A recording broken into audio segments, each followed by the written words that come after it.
So hello, everybody. Thank you very much for joining us. My name is Marla Prell, and I'm the Information and Education Manager for Fish, Wildlife, and Parks Region 7 in Miles City. And we're going to go ahead and get started with our webinar tonight. Along with myself, we have several other FWP staffers in different spots tonight who will be signing on to introduce themselves and visit with you and answer what questions you may have. So we just want to start out by thanking you very much for taking the time to log in and work through this technology with us. It's still kind of new to a lot of us, and we've been testing it out. So we will take a little time and walk you through that and make sure you know how to use it. We apologize for the lateness of the hour. Partly that was to allow all the regions to not overlap one another. So if folks wanted to tune in, they could. And we came after Region 6 tonight. So as you're logging in here, I just wanted to let you know, you can see the agenda on your screen, hopefully. And you may have done Zoom before and been able to talk and use your camera. This format's a little bit different tonight. It's a webinar, so everyone is muted as they enter, except for our panelists here at FWP. And that's mostly just to cut down on the background noise, so we're not having to have folks mute and unmute themselves, and the same for us. And so bear with us on that, please. If you do need to visit with us, there's a function at the bottom. As you hover over it, it says raise hand. So if you're having issues, please feel free to raise your hand and we'll keep an eye on that and help you out. Otherwise, we're going to have you, we'll do a little presentation, and then we'll have you use the Q&A function at the bottom of your screen to go ahead and type in your question. The benefit to that is that everyone at home viewing elsewhere can see your question. There is a little bit of a lag time with that. We wanted to let you know, so it's not you, and please don't be frustrated by that. We'll try as much as we can to repeat the question aloud twice so that you can follow along. And as you're asking questions, we're discussing mostly our reg simplification tonight. So if you could please be specific to these proposals that we're presenting and mention the hunting districts and the species, because sometimes those details can get lost in the thread of questions. And we'll repeat these instructions as we go along. So I'm going to go ahead and close out the agenda here, and then make sure that we've covered everything tonight. So the staff is going to be reading questions as we go. And if those are more general questions, we may opt to have them type in some answers. So you can watch that in your Q&A field as you go. And then they may choose to answer some questions live. So please watch for that. And then we'll go back through the thread and make sure that we don't have any questions that are not answered. And we want to just remind you, this is the beginning of this process. It's one opportunity to comment tonight, and we'll show you how to go online and enter your official comment and encourage you to do that. And again, thank you for tuning in. We're going to go ahead and turn it over to Brett now, and he's going to introduce our biologists. Hi, everybody. I appreciate you taking the time out of your night to participate in this portion of the process. For those of you that don't know me, I'm new here to Miles City. I am the wildlife manager for Region 7, previously the biologist up in the Malta area. And with that, I will turn it over to Emily for her to introduce herself as well as the area that she covers.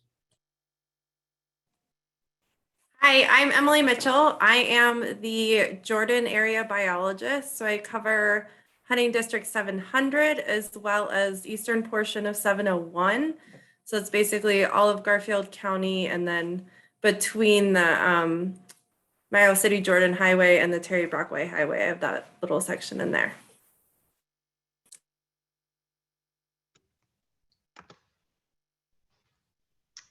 Whoop.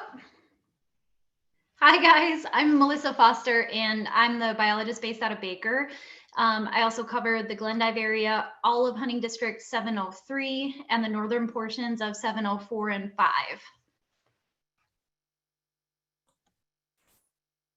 Good evening, everyone. I'm Ryan DeVore. I'm the biologist based out of Broadus. Cover primarily the southern half of 704 and about southern 2/3 of 705.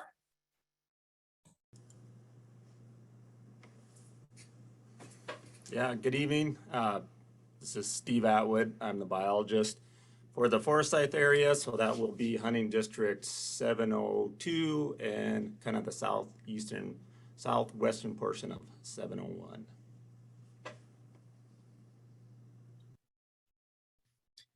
Perfect. Strongest wildlife staff in the state, I would say. And I'll hand the mic over to Brad, who will go over a little bit of the directive and the process behind this, how we overlap a little bit of this current process with season setting and some more detail.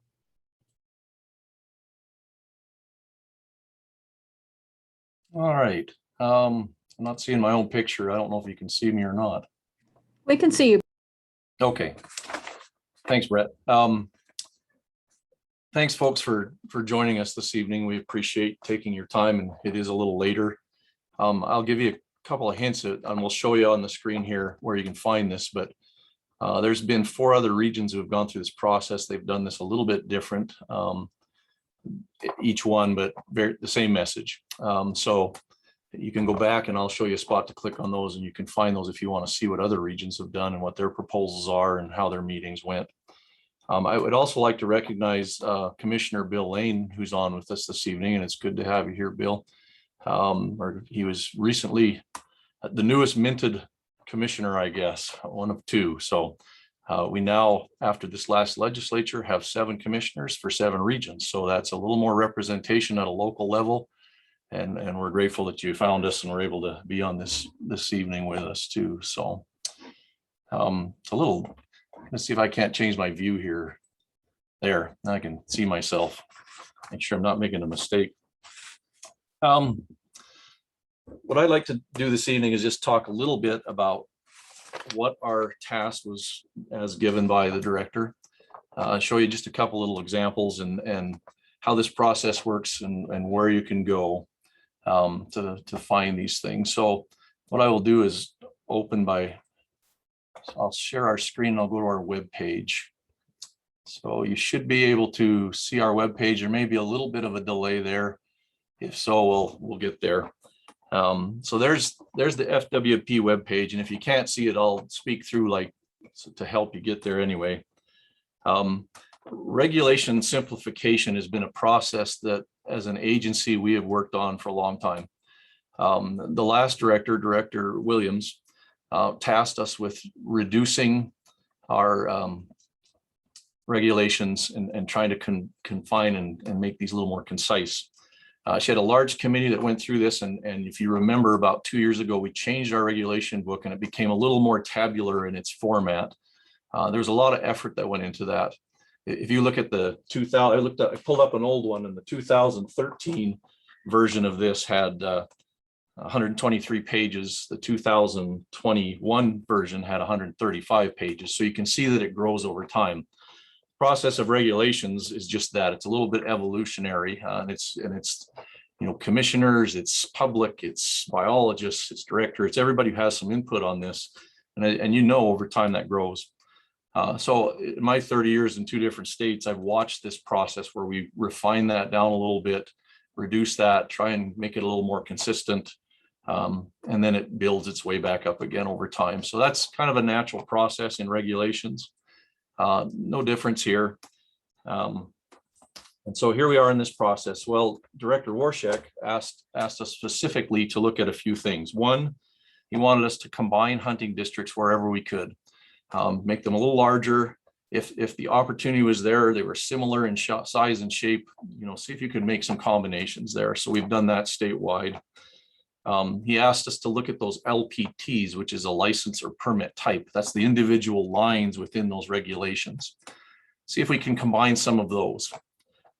He asked us to look at season dates and lengths and try and reduce those if we can, make them very similar, try and cut a few lines out of these regulations. Portions, these are pieces that are something that's, we'll talk about one. It's a little bit of an anomaly that he wants us to look at those very closely, see if we can't make these a little more streamlined. And then the last thing he asked us to do is if you could find things that were similar between species to combine those as well. So in a lot of areas and in region 7, you'll see that elk, antelope, deer sometimes are very similar as far as hunting districts, season lengths, those types of things. We do that with birds a lot. It may not be quite so easy in some of the western regions to do that with, say, mountain goats versus antelope, those types of things. So the biologists, the managers, we were all tasked with doing this. Director Warsek also asked us to very, very succinctly focus on the biology. And as we made these combinations, not to compromise that biology, but to make sure that biologically we are sustainable. The part that we're in right now is the social impacts that we're laying on top of this now. That's our concern now, is to come to you and ask for those questions, to see what your comments are. These are just draft proposals at this point in time. And I'll show you a little bit of the schedule and the process here. If you come down the web page, and I'm moving my mouse down, we're on the FWP web page. The very first box under the nice flashy picture we have says comment season setting, comment by October 20th on Montana's 2022-23 hunting regulations changes.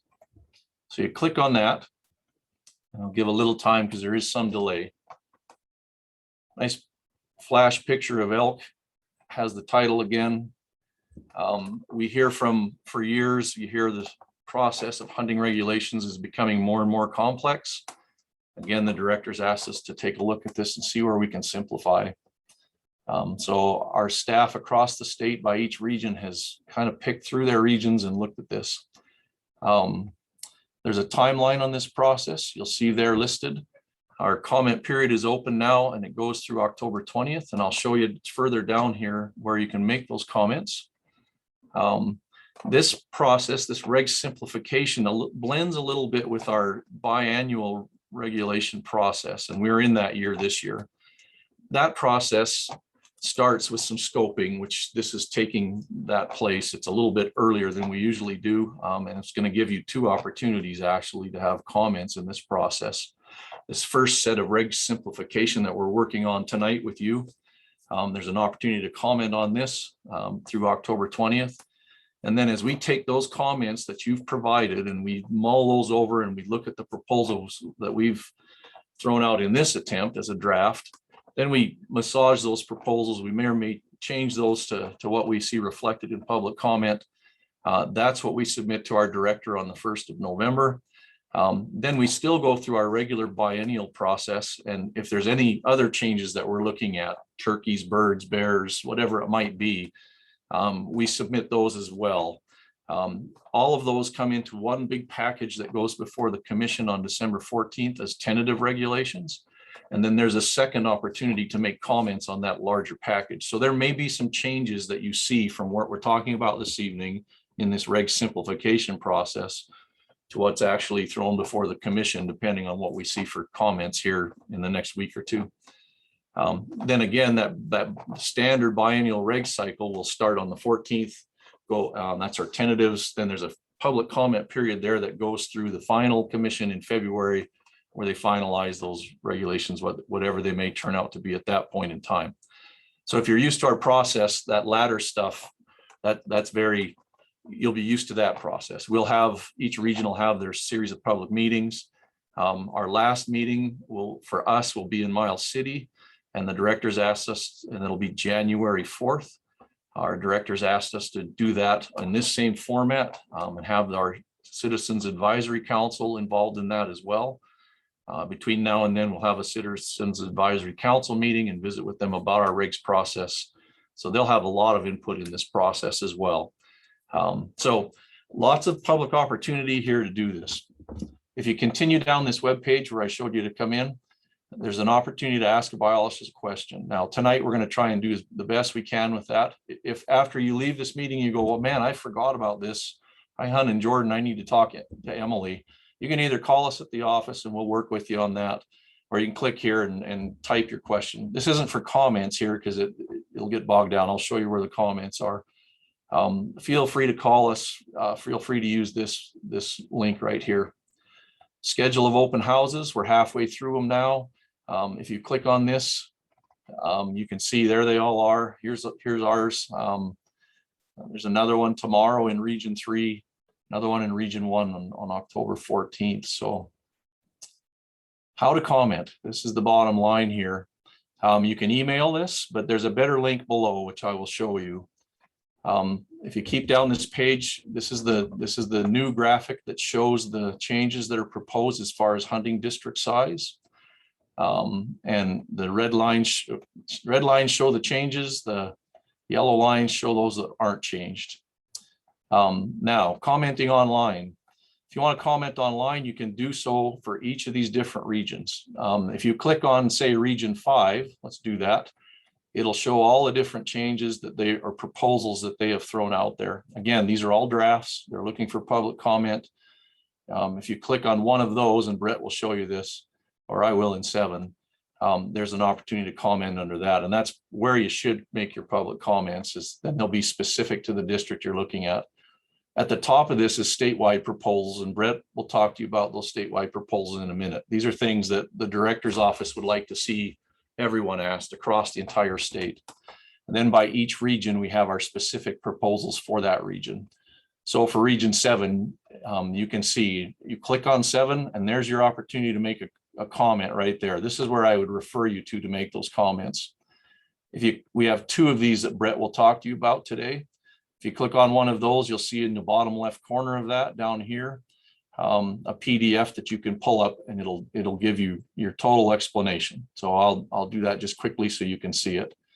There's the explanation of the changes, biological justification, our social impacts on that in a brief format.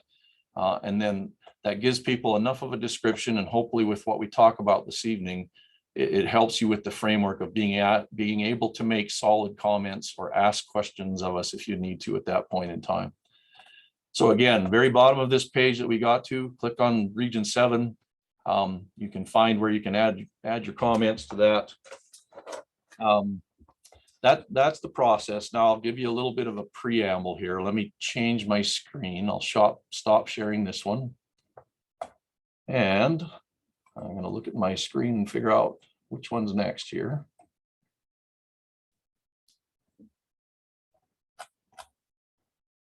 Okay, bear with me and we'll have that.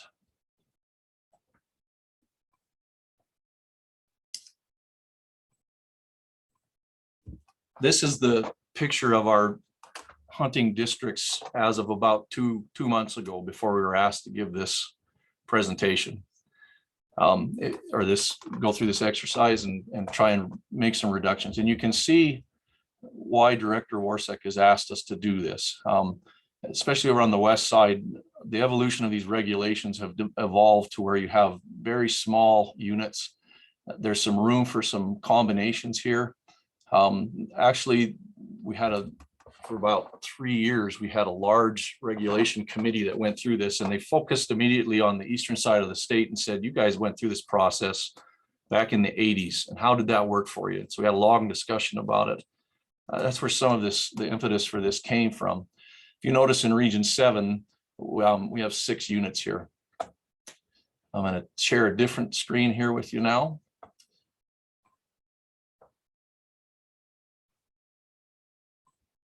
This is what, it may take a second to load up here, but this is what Region 7 looked like in the 80s. And if you count all those units, there was 30 something units in there. So we look very similar to what the western side of the state looked like. I'm going to change this one and show you again what ours looks like currently.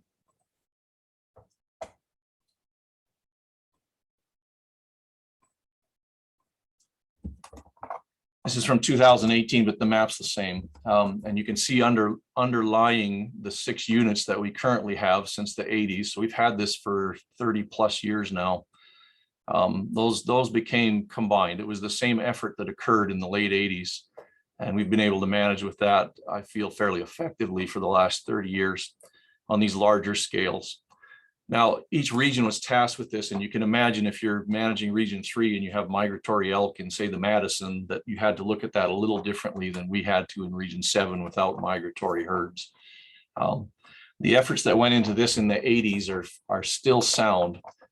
We looked at this very carefully and looked at options, combine it even more, make these even larger.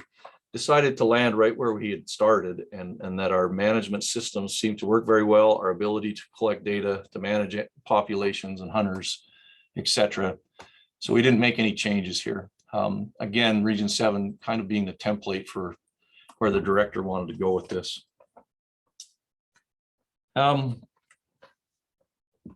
Let's make sure I hit all my notes here. I think that's where I'll leave it as far as introduction and of the process. The proposals that we have, Brett will now take you through, and then we'll have our question and answer period. And we can answer any more questions of this if you have some at that point. So I'll turn the time back over to you, Brett.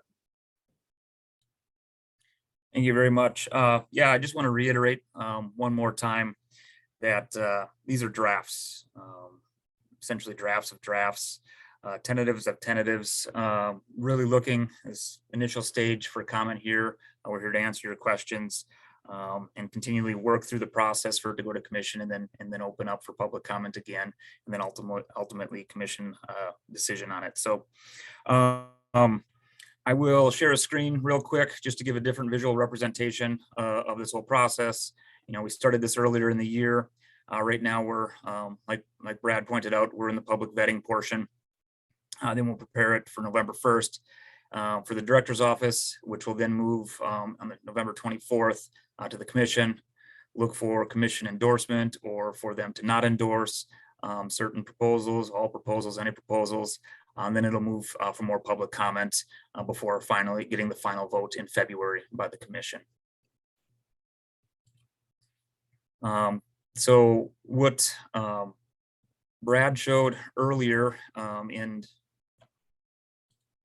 online is that you can go, and we'll look at a few of the state proposals, not necessarily state proposals, more or less state questions that we're looking to get a little bit more information on. You can find them there. They vary a little bit, talking about deer and elk seasons, beginning earlier, later, running longer, shorter, what have you. I'm not going to spend too much time on it. Brad showed you where they're at. We'll kind of just show you the gist of some of these questions here, and then we'll move on to region specific, talking about length, timing of elk and deer seasons. And then also another one, if a hunter draws a limited permit, is that the only place that they should be able to hunt, the only season they should be able to hunt, first and only choice, some other questions like that. So I really encourage anybody that's interested at some questions that are being raised or asked across the state that would have implications across multiple regions to go to our website there, peruse through that PDF, read through it. You have any questions as how it might relate to us here in Region 7, you can give any of the biologists a call the office here, ask for me, ask for Brad. At any point, we're happy to discuss anything and go from there. So I'll go back then to the stuff that we're working on tonight. So for region wide, this will not impact any of the mule deer. The first one that we have that looks to impact the entire region will be the elimination of the region wide 007-01 white-tailed deer B license.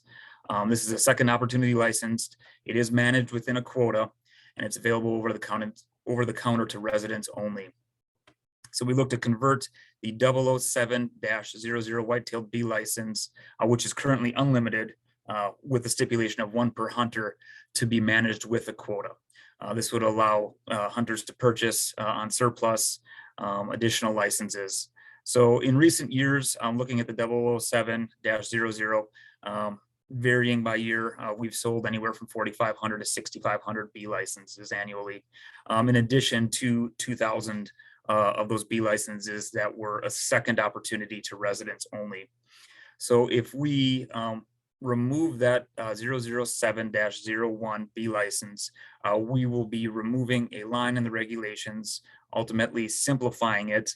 And then what the numbers have shown us going into the draw for the 007-00 whitetail B license, it'll allow us to more effectively set quotas and to reflect changes in population levels that we might see from current events that are going on in different portions of the region here, like EHD, or how winter or weather events might impact on populations or whitetail populations across the region. So social input to date. Here we're ready and willing to answer any questions about this proposal. But once again, encourage you, if you have feelings one way or another about this proposal, to get on our website, to mail in a comment, a hard copy, to email one. Go to that comment section under Region 7, like Brad showed, and provide the comments. So eliminating the 007-01 B license will reduce the B licenses in the regulations from 2 to 1, very consistent with how we manage mule deer B license structure here within the region. Based on recent sales, a surplus of 007-00 licenses is likely. That's looking historically over the past couple of years. Obviously, we manage and dictate what's available there based on population surveys and harvest surveys. So this would allow hunters to purchase additional B licenses and then also still maintain the flexibility that landowners have to manage deer within their individual preference levels. If landowners desire to reduce deer on their land, hunters with valid licenses should be available. And conversely, if landowners do not have adequate deer numbers, like we might be seeing now with some EHD outbreaks in certain areas, they have the option to limit harvest. Changing from species, and since we just have a few here, I'll go over these two proposals and then we'll open it up to questions. So this one pertains to elk, specifically in hunting districts 702, 704, 705. So the Custer Forest Elk Management Unit. So currently the 900-20 archery only permit is valid in 22 hunting districts across 3 different regions within the state. So we are proposing to remove the coverage that 900-20 archery only permit has within Region 7, and then create our own archery only either sex permit 799-21. That number code could change, but this would be valid in 702, 704, 705. This goes along with one of the directives that we were given from the director that, looking if hunting districts or a singular hunting district has a rifle permit, that it also be managed similarly with an archery permit. So biological implications, current elk management plan lists an objective of 30 to 40 bulls per cows. So limited permits are needed to maintain this objective. Once again, looking at surveys, both biological surveys and hunter harvest surveys. Bull harvest, as we have seen here as well across the state, exceeds supply. So the number of applicants for these either sex permits, when we look strictly at the first choice application for 799-20 and these 900-20 permits, is over 7 times the estimated numbers of bulls in this population. So the number of 900-20 permit holders who hunt in these 3 districts has also increased by more than 50% between 2014 and 2020. Obviously, I think many of us are aware there have been some harvests that have been publicized, thus drawing some more interest to some of these areas. So in 2020, over 1,000 of the 4,000 permit holders pursued elk in these 3 districts. Archery harvest has increased and often exceeds rifle harvest in these districts. This recommendation that we're proposing would allow us to better adjust archery harvest in this area as we watch harvest trends and population trends via survey. So the social implication for this is based upon a collective effort between 3 regions, Region 4, Region 5, and Region 7, to better manage the distribution of archery hunters and simplify the regulations. The proposed archery only permit will align with either sex general season permit and the antlerless B license that we have currently available. These licenses and or permits would be valid for the 3 hunting districts, 702, 704, 705, again with that associated Custer Forest Elk Management Unit. So for those of you that have clicked on this PDF on our website, there is, oh, sorry, I was scrolled all the way through. That was the second page. When you clicked on our website, it strictly had the PDF listed as HD 701. So my apologies for jumping ahead, but that's the second page of the PDF for elk. So what we're also proposing here is currently the western portion of 701 requires that 590-20 permit or that 920-20 either sex permit. We're proposing to eliminate this requirement and allow the harvest of elk within this portion or within hunting district 701 on a general license for the entire hunting district. So biological implications, the Bull Mountain elk herd utilizes both that 590 permit and in this portion of 701. The original intent of this portion was to consistently manage this elk herd. We anticipate that bull harvest will increase in this portion of 701. Therefore, removing the portion could decrease the effectiveness of managing for older age class bulls on 590. However, there's no formal long-term elk survey on 701, which could make it difficult to measure biological implications. Ultimately, removing the portion will simplify hunting regulations, and we're noting that. Social implications, limited permits have been used in this area as a tool to manage hunter pressure, which has increased like we've seen in many other places across the state. The western portion of hunting district 701, it is known for producing older age class bulls and supporting a trophy hunting opportunity, which may prompt concerns about overharvest of bulls. However, the current elk management plan does not have any guidance to manage for older age class bulls in 701. Removing portions would help FWP's goal that we're given the directive of simplifying the regulations. I'll also note with that statement there that the current elk management plan has no guideline for managing for the older age class bulls. We are in the process of doing the elk plan rewrite. For any questions about that, I encourage you to meet with biologists, with myself, with Brad. We're looking to hopefully be about 2 years out from that new plan. There's many processes that are involved there, much public input soon to be coming. So there is that. So with that said, once again, due to issues with bandwidth, speed, and our availability, we're definitely recommending that we type the questions in the Q&A box down there.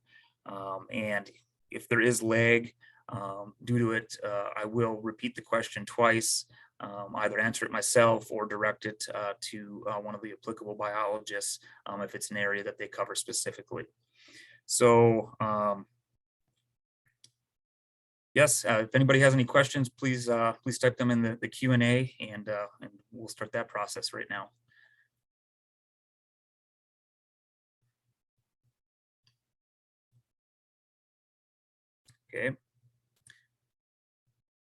Okay, first question comes from Paul Ellis. The statewide questions asked if a hunter draws a limited bull elk permit, should they be restricted to hunting only that district during that season? What is your opinion to implement this restrictions? So what is my opinion? What is FWP's opinion to implement these restrictions? This comes from a large social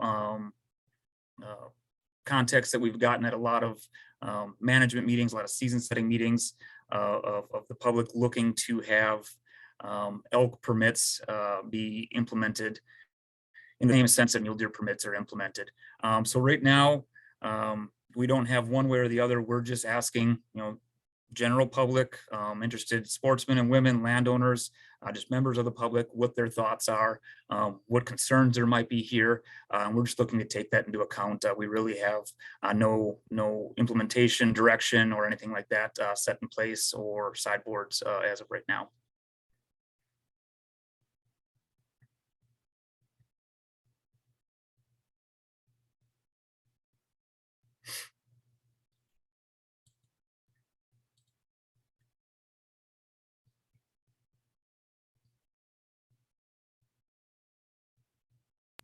I would just add that if anybody's having issues with asking questions, you can also raise your hand on the bottom of your screen by hovering over that.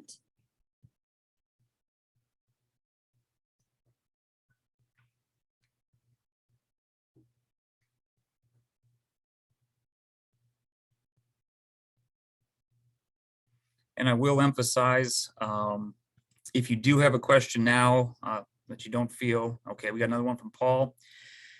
Do you have any plans to make any adjustments to archery elk with the permit 700-21, like adjust the quota higher? In 2010, your region reduced the quota down to 705 from 820. Can you explain why?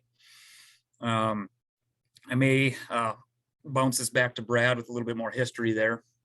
Yeah, Paul, it's a good question. And you're like me, your memory might be getting a little bit fuzzy. I think you were engaged in some of that as well. If I recall correctly, there was a lot of questions as that went to a limited entry process. And this was quite a few years ago that we worked on this. When we landed on specific numbers, I think the range, what we ended up at 820, we talked about 610. I think the commission landed on 705. Is there the capacity to go higher? I would defer that to Emily because that's her area. But there's always some room for change in some of that, but Emily can answer that one. But that's the history, if you recall, Paul, at how we ended up from 820 to 705 instead of 610, which is I think what the commission wanted. Yeah, so as far as raising the quota for that license type, as Brett said earlier, you're seeing a lot more harvest success with your archery elk than you used to. The 2005 Elk Management Plan does say that we are in Hunting District 700. It's under that part. It says that we're to manage the elk population to have, I believe it's 30 bulls to 100 cows. I have to find it. Yeah, 30, and we're right at that. This last count was actually lower, but the 2 counts before that was right around there. And so that, in between access issues and hunters actually being able to get to elk, it's something that I guess I'm hesitant to do right away, but something that I consistently look at for sure.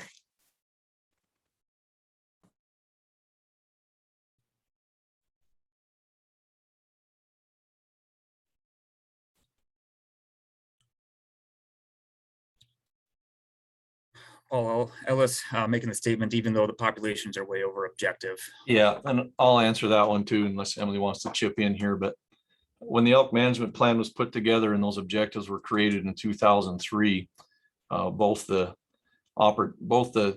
Breaks elk population and more so the southern below the interstate, they call it the Custer unit down there, but it incorporates Sarpy Creek, all of those districts. Those were fairly new populations of elk. They hadn't hit their carrying capacities, and they even haven't still south of the interstate. So the biologists at the time had to have a starting point. And I think the elk objective was 200 to 500 in the breaks and something similar south of the interstate. There's no way, in fact, Paul, I don't think you would even like to see that. I don't think anybody would like to see us go to objective on that. So in essence, our objectives are really out of date on both of those elk herds. And that's going to be a big part of, as Brett talked about, this new elk management plan as we get into that and where that lands, how that's developed. We all need to be part of that process to see where that is. But the objectives that were stated in the 2003, 2005 elk plan just really they're not realistic, to be quite frank. Yeah, to add a little bit to that, that objective for the 700, Hunting District 700, we did not have repeatable, every time was repeated exactly the same during the same time year until after that elk plan was written. So since then, we've got better data that is something we'll use for the new elk plan. And yeah, definitely comment when it's time to comment on the elk plan for that.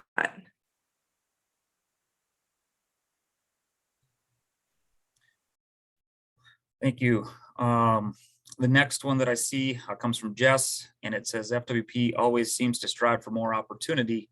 There are areas in Region 7 where elk are trying to get established, but these areas are currently general, which seems to be preventing viable elk herds from getting established. Why doesn't FWP make these areas archery only for a few years to let the elk get established and create a new opportunity for hunters going forward? I am thinking of districts like 703.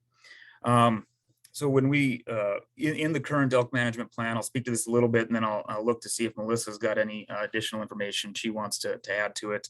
The elk management plan for 703, as well as many other of the highline units, as it's outlined, these are kind of opportunistic areas, and a lot of it comes into account. So the management goal set for them is to maintain low elk densities within these hunting districts, compatible with individual landowner tolerances. So while the opportunity is there for general, if you have a comment or look to participate, I encourage you to be active in that elk management plan rewrite, and reach out to Melissa or call to the office here. Melissa, I don't know if you have anything additional that you want to add to that. Yeah, the big thing with that 703 elk herd is just huge potential for conflicts. There's so much farm ground in the area, and even in cattle country, a few elk are cool. Like, a lot of elk are decimating your haystacks, are going through your fences. And it's really a social issue. What we have always heard in the past from landowners is that, we don't want to see these huge elk herds. And despite that, I might try to share, I don't know how to share my screen. I was going to show a graph of, there we go. Can you guys see that? Yep. Okay, so that's the 703 total elk harvest. And so we are seeing an increase in both the distribution and the numbers of elk in that hunting district. And I mean, even this last year, I think the total harvest estimate was about 65-ish total elk. And so we're kind of in a cool spot right now where we've got some opportunity. We don't have a ton of conflicts yet. It'll be interesting to see what the future holds for those kind of scattered elk herds. I don't know if that helps or. And Jess, if there's more information that you're looking to, oh, you're welcome. Yep. If there's anything additional, feel free to reach out to either the office here or to Melissa. Circling back, Paul, I see that why reduce opportunity. I believe that was in a follow-up with the 700-21 license. So I'm going to move past that if it's not. Okay. Thank you very much. Just trying to keep the query taken care of. Statement, you don't like the objective. Recommend, or reiterate, yes, submitting comments online as was shown. So the next question from Paul again, what quota are you thinking of for the new 799-21? At this time, and biologists can hop in if there's something they're thinking of. We don't have a quota range or a quota set up. We're more or less just looking at this very, very, very early, almost an embryonic stage in the development of this plan to see about going away from the parenthesis 799-21. So it's definitely going to be looked at if we get public comment and we pursue this 799-21. Then we'll be looking and working with biological data, with harvest data, and then with the public, looking at what kind of quota range we want to set up and what kind of quota we want to initiate based on all kinds of those metrics.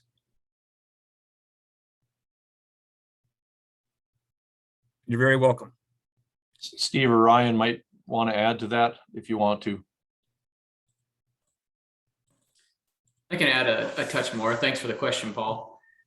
Like Brett said, we don't have a quota set aside. We've visited somewhere in the 800 range as just a very tentative number that we've thrown out, looking at past use based on our hunter opportunity estimates, hunter use estimates of these 3 districts.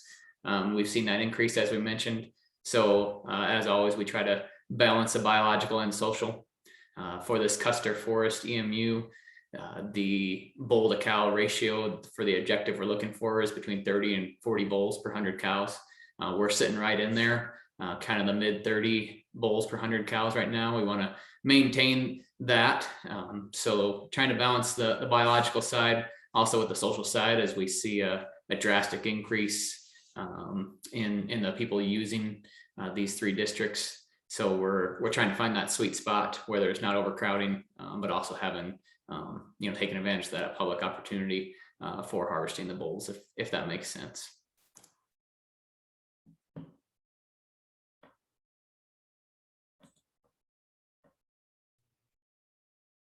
Thanks for the additional information, Ryan. Any other questions? Definitely appreciate the questions and comments thus far.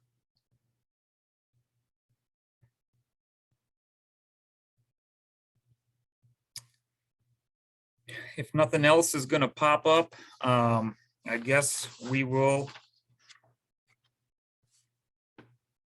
look to hand it back over to Brad. Once again, after this meeting, after you look online, after you digest some of this information a little bit more, if more questions pop up, just something, more information you'd like, feel free to reach out to one of the biologists, call the office here. We can get you in touch with them. You can call the office here, ask for me, ask for Brad. We can definitely have any conversations or answer any questions that you may have. This does go till 9. If there is no more interest or any questions, obviously we have very few proposals, especially in comparison to other regions in the states. We will definitely hang out for a bit longer. We don't want to keep any of you. We want to be cognizant of everybody's time. So seeing no other questions popping up throughout that process, no hands being raised. Brad, I didn't know if you want to come back on. We'll redirect people to the website. Once again, encourage comments. We really like seeing the engagement from the public. Obviously, this is your resource, this public trust. So get out there, provide any comments that you may have, and give us a call if you have any questions or there's anything else that we can provide you with. Thank you, Brett. Again, folks, we appreciate your attendance tonight. You're welcome to stay on. We can answer some more questions. I apologize for not being able to do this. I know other regions were able to turn on all their attendees as participants and have some verbal back and forth, which is really what our preference would have been. But our poor little Region 7 office doesn't have the bandwidth. So this is about as good as we can do. And I do appreciate you bearing with us on that and typing your fingers and making it work. Again, as Brett mentioned, we have just a few changes. You're not seeing a lot of changes in this reg simplification process. We've left things the same for mule deer, for antelope, etc. As we hit into this biennial regs process, which overlaps a little bit our regular cycle, we'll be looking at some things. One thing I think Brett and I talked about earlier and we haven't mentioned yet is we're looking at redefining some turkey boundaries on our north boundary with Region 6. Trying to go by regional boundaries instead of county boundaries kind of thing. So that'll split if you're in Macomb or Richland County, that affects a few of the folks in that country as far as which side of that line you're on for a Region 6 or 7 turkey tag. So there's a few of those things that you'll see come up in our biennial process. So pay attention to that. Again, as Brett mentioned, feel free to call any of us. If we can't answer your questions, we can sure direct you to the district biologist, vice versa. Hopefully answer those things for you. But what we want to do is give you as much information as we possibly can so you can craft your comments in succinct forms. You saw on the webpage where I showed you, if you click on Region 7 and you can see what we've proposed, there's an opportunity to comment there. There's also, if it's more general than that, you can go to above that, there's another link, or even within there. The commissioners will see all these comments. Biologists ourselves will see all these as well. And hopefully we can have enough interaction to answer people's questions and capture what your thoughts and concerns are. That's truly between that and our biological data and what we collect from landowners and visits with them. We grab as many tools as we can, check stations. Then we get a better picture, more fleshed out as what the people need. How do we mesh this with the biology? That's what we come forward to the commission with our tentative changes. Sometimes that's just quota range changes. Sometimes that's structural changes and how we craft a regulation, how we allocate these things, how we harvest these animals. All those things go into this big mix of how this process works. And then it eventually lands in Commissioner Lane's lap with all of his peers, and they have to do the hard lifting at that point and make the cut and dried decisions. So they need all the information they can get, and we appreciate you being here. We'll probably stay on for another 10 minutes and just be quiet. If there's more questions, we'll answer them. If we don't see much more than that, then we'll say goodnight and away we'll go. So I'll maybe click back on then.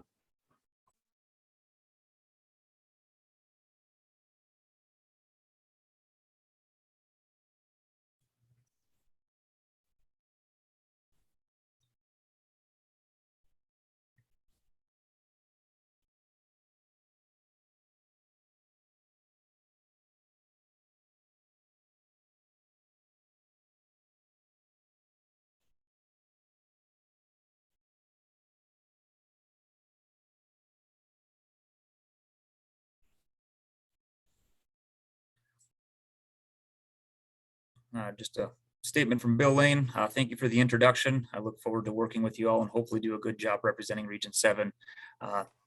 Once again, very excited to see your appointment, Bill. Thanks for attending tonight. Looks like Brad might have something else to say. Yeah, Bill, I need to get a hold of you and just have a quick visit with you. Just mostly say congratulations. If you wouldn't mind, give me a call at your convenience at the office here. We'll try and catch up, visit a little bit. We're happy to have you on board.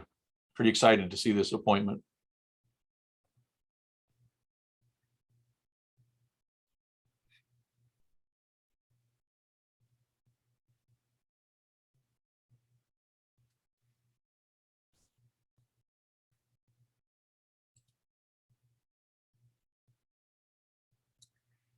Ron Evans has a question.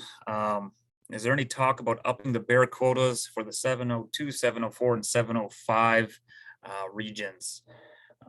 I can hand this over to Emily.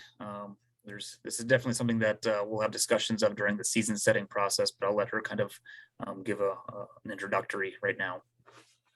Yeah, so I was expecting this question. So we did just raise the quota from between last year and this year. It's previously was 8 bears, and as of this year it was 12. I know that those 12 went quite fast, but we're seeing kind of a change in hunting style, I guess is the best way to put it. We've got historically our black bears were hunted opportunistically. You know, people are out there hunting deer, elk, or turkeys, and they have a bear tag in their pocket and they see one and they go get it. I think we're starting to see a shift in the last couple of years where we're getting more people who are actually going out and targeting bears, which is, I mean, great. I'm great with that. But so the quota, you know, we have a small bear population. The only data that we get is from hunter harvested bears.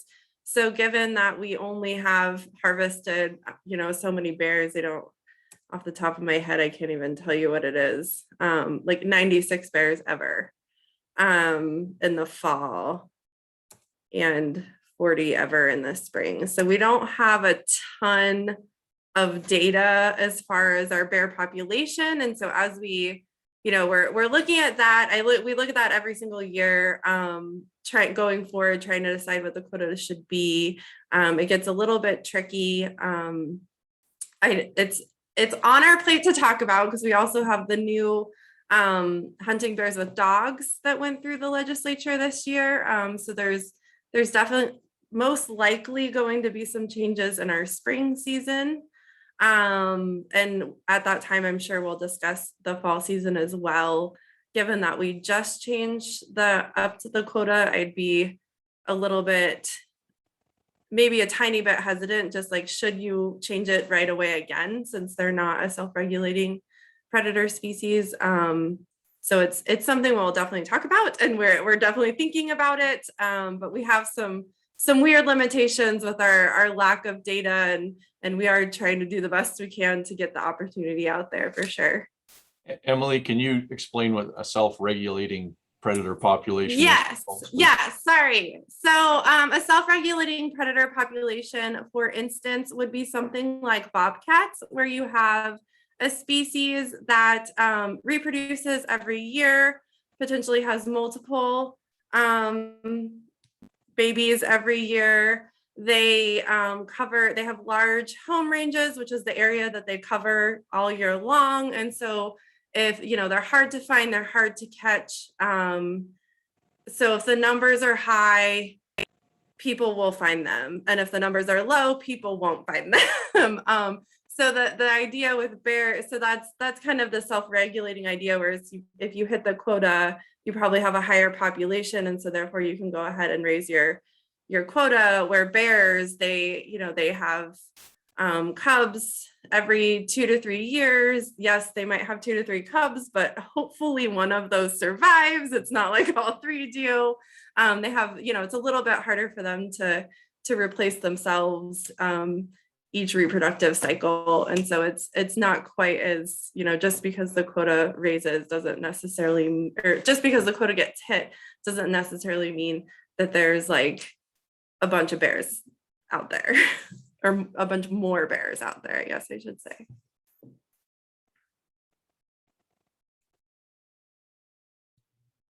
Thanks, Emily. Very good question, Ron. Appreciate it, and definitely look forward to some future engagement with you during the season setting process, if you're so inclined. We do have another one from Craig. This is a general question. Most people believe landowner permits for antelope are only good for that particular landowner's land.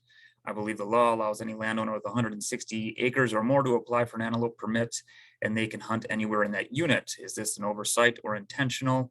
If this is true, shouldn't we change this in the next regulation? What you're referring to is landowner preference in regards to the licenses that we already have out there. Yeah, it's set at 160 acres for landowners to get preference in the draw based on the quota we already have. So this year we amended the either sex, the buck doe antelope license. It was the regulations 8,500 due to drought conditions and everything. We lowered it to 6,000. So of those 6,000, the initial portion of that draw is 15% of landowners that if there is that many that want to be in that landowner preference. So that's the way the current law has it put down. It's not a landowner tag. It's just that they're given a weighted preference, or they have the first 15% drawn via our drawing structure.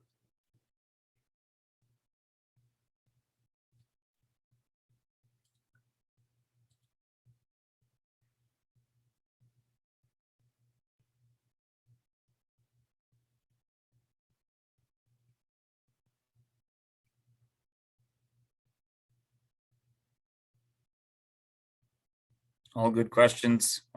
Definitely appreciate it. It's nice to have a little extra time to answer some other questions. But if anything else comes up, please let us know. We'll sit down for a few more minutes. Otherwise, for a lot of these other questions, once again, I'll reiterate, reach out to the biologist regional office here and actively engage in the season setting process and just throughout the entire year. So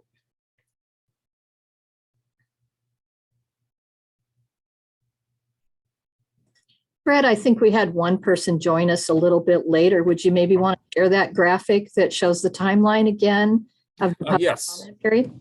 Thanks. Yeah, so once again, this is where we currently are. This is a little unique process outside of our traditional season setting process, where we, during season setting, we bring tentatives out to be worked with the public and to the commission. I guess you could kind of look at this as a tentative or just an additional scoping process. So started earlier last month, developing proposals based on the directive we were given from our director.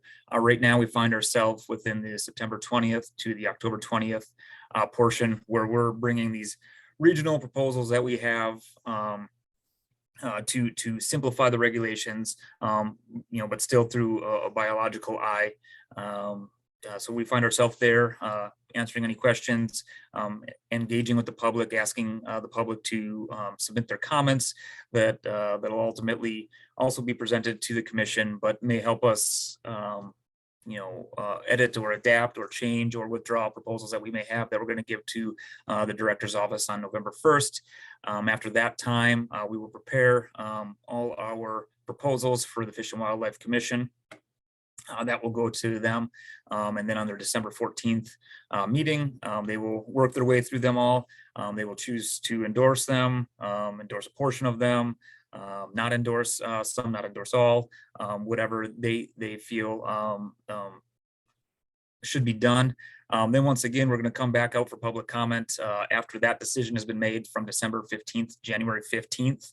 And after that month of public comment, where we'll have meetings again, we will then bring that final tentative to the Fish and Wildlife Commission for the meeting to be held in February, where they will have the final vote on what will move forward for the 2022-2023 seasons.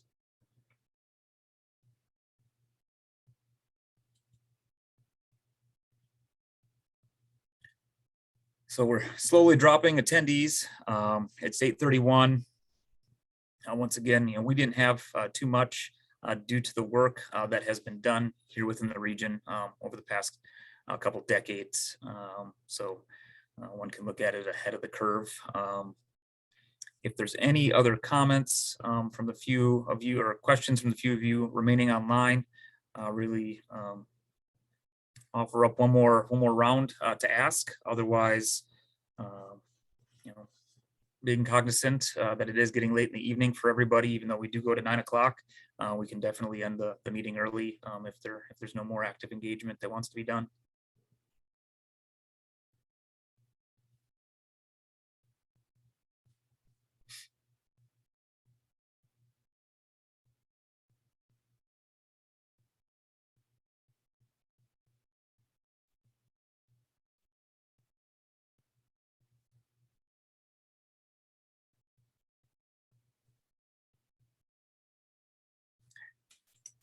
Not seeing anything pop up, no hands, no questions. Brad, I don't know what your thoughts are. Yeah, thanks, folks. I think we'll call it. If you do have, remember, the commission's looking for comments. You can provide those through our webpage where I showed you earlier. If you missed that, go to our webpage. We're on the very front. Come down below the nice splashy picture, and on the very far left, there's a regulation cycle. You'll see there, click on that and it'll take you to Region 7. You can click on Region 7 and that'll show you where to add your comments. If you're confused with that, call us and we'll help you. We want to capture as many comments as we can, get the commissioners up to speed as to what folks are thinking. Again, we appreciate your attendance tonight. I apologize that we couldn't do this in person, but our bandwidth challenges are, I'm quite happy that we were able to get this done. So thanks, Ryan. Ryan Williamson just went through this with Region 6. We appreciate everybody, and we'll have a good hunting season, and give us a call if you have anything else. Other than that, we'll have Marla sign us off and we'll go home. Thanks.